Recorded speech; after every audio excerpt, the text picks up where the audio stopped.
బహుళ రవాణా మార్గాల అనుసంధానాన్ని, లాజిస్టిక్స్ సామర్థ్యాన్ని పెంపొందించడమే లక్ష్యంగా తాజాగా ఏపీకి కేంద్ర ప్రభుత్వం భారీ మేలు తలపెట్టింది. ఈ ప్రాజెక్టు కర్ణాటక, ఆంధ్రప్రదేశ్ రాష్ట్రాలలోని 3 జిల్లాలను కవర్ చేస్తుంది. మొన్ననే ప్రధాని నరేంద్ర మోదీ అధ్యక్షతన జరిగిన ఆర్థిక వ్యవహారాల కేబినెట్ కమిటీ సమావేశంలో ఈ కీలక నిర్ణయాలు తీసుకున్నారు. కర్ణాటక, ఆంధ్రప్రదేశ్ మధ్య బళ్లారి గుంతకల్ మార్గంలో అదనంగా మరో 2 రైల్వే లైన్ల నిర్మాణానికి ఆమోదం తెలిపారు. 3/4వ రైల్వే లైన్ల నిర్మాణానికి ఆమోద ముద్ర వేశారు. ఈ ప్రాజెక్టు ఖర్చు 1264 కోట్లుగా అంచనా వేశారు. ఈ మల్టీ ట్రాకింగ్ ప్రాజెక్టు 2028-29 నాటికి పూర్తి చేయాలనే లక్ష్యంతో నిర్దేశించుకున్నారు. పీఎం గతి శక్తి జాతీయ మాస్టర్ ప్లాన్ కింద ఈ ప్రాజెక్టును చేపట్టనున్నారు.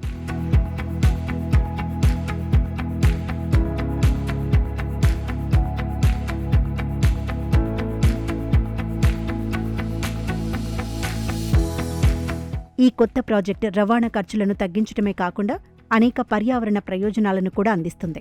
దీనివల్ల దేశానికి సుమారు 13.2 మిలియన్ లీటర్ల ముడి చమురు దిగుమతులు ఆదా అవుతాయి. అలాగే 66.7 మిలియన్ కిలోగ్రాముల కార్బన్ డయాక్సైడ్ ఉద్గారాలు తగ్గుతాయి. ఇది సుమారు 2.7 మిలియన్ చెట్లను నాటడంతో సమానమని రైల్వే శాఖ స్పష్టం చేసింది. ఈ కొత్త ప్రాజెక్టు ద్వారా భారత రైల్వే ప్రస్తుత నెట్వర్క్ను సుమారు 46 కిలోమీటర్ల మేర విస్తరించనుంది.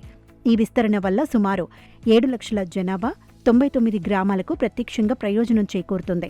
ఇనుప ఖనిజం, డోలమైట్, సున్నపురాయి, ఇనుము, ఉక్కు, బొగ్గు, ఎరువులు, ఆహార ధాన్యాల రవాణాకు ప్రధాన కేంద్రంగా పనిచేయనుందని రైల్వే శాఖ చెబుతుంది. ట్రాక్ సామర్థ్యం మరింత పెరిగితే అదనంగా 16.22 మిలియన్ టన్నుల సరుకును రవాణా చేయవచ్చని పేర్కొంది. అలాగే అదనంగా బళ్లారి కోట, శ్రీకుమారస్వామి ఆలయం వంటి ప్రసిద్ధ పర్యాటక ప్రదేశాలకు రైలు మార్గం మరింత సులభతరం అవుతుంది. ఇక బళ్లారి గుంతకల్ రైల్వే లైన్ ఒక కీలకమైన సరుకు రవాణా మార్గంగా మారనుంది. ఆంధ్రప్రదేశ్లో 22 కిలోమీటర్లు, కర్ణాటకలో 24 కిలోమీటర్ల మేర ఈ ప్రాజెక్టు ఉంటుంది.